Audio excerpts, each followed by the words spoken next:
This next review is on GreekForMe.com, which is essentially an e-commerce site that specialises in providing customised gear, clothing, jewellery, all kinds of things for the fraternity and sorority community in northern US. The focus of the site really is to get people to drill through to find their own particular sorority or fraternity, browse the merchandise on offer, and then to place an order. That's what we want to do. So obviously it's like every site is, we're talking about traffic and we're talking about conversion. So I'm going to look at both search engine optimization and conversion in this review today. So first of all, just looking at the homepage on its own, first thing that I would always do is just quickly look at the source code and just check that the site knows what it's doing in terms of the on-page optimization. So I look for the title, and I can see that there's the title, Greek Apparel, Greek Gear Sorority Store. So that would suggest to me that this has been researched. The title is short, it's compact, and it's got good keyword density in the title. So that's fairly useful. The second thing I'd look for is heading 1. Now, this homepage doesn't have a heading 1 tag at all, which is a concern for me.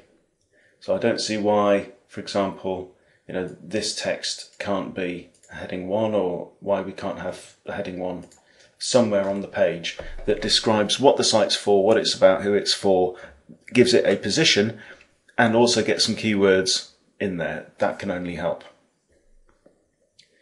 So if I look at Yahoo Site Explorer, what I've done is I've put in the domain, I've done a search for inbound links, I've excluded links from within the domain itself, and I've said links to the entire website, and I can see that there are 1100 inbound links, which is a useful start.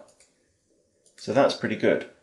However, I also noticed that Bing, Google have claim to have 9,000 pages indexed, and Yahoo says there are at least 4,000 indexed. So for a site with this many pages, I would expect more inbound links. So I think it would be useful to add some more informative content, and we'll generate some ideas for that. But certainly have maybe a blog on there, because the area that we're dealing in with these sororities and fraternities, it's a very well-defined community. People are members or they're not members, and they're a member of a particular group within that. So the market is actually very, very well defined, and the issues and concerns for that market are well defined. So it would seem to be an attractive market really to generate content for. Now, I'm sure that they'll have their own networks internally as well, but it'd be useful to grab some of that content and to get it onto this site to increase the mass of related information, and then also to focus that content where possible on particular keywords, particular hot topics, and just build up the number of inbound links that are related to either the whole movement or specific fraternities and sororities. You may even be able to get the community out there to submit their own content, maybe in return for some kind of favour or discount.